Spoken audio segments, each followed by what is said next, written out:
এই রুয়েলিয়ার পাকা ফলগুলো পানির মধ্যে দিয়ে দেখি সত্যি ফেটে ছড়িয়ে পড়ে কিনা।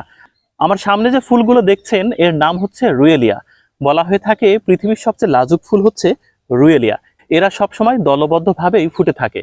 দক্ষিণ আমেরিকা থেকে ষোড়শ শতাব্দীতে বাংলাদেশে এসেছিল। এটা ভীষণ ঔষধি গুণ সম্পন্ন। এর পাতার নির্যাস কণ্ঠনালীর যে কোনো সমস্যা সমাধান করে, আর শেকড় মূত্রথলির সমস্যা নিরসনে মহা ঔষধ।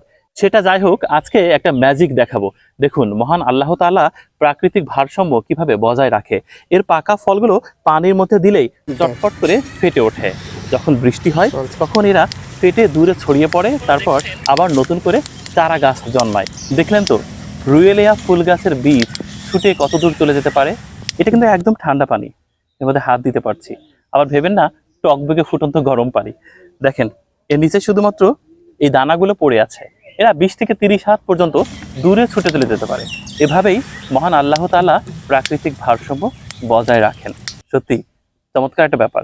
এটা যেমন ঔষধি গুণসম্পন্ন একটা গাছ, তেমনি চিত্তাকর্ষক, তেমনি ম্যাজিক্যাল ব্যাপার বটে।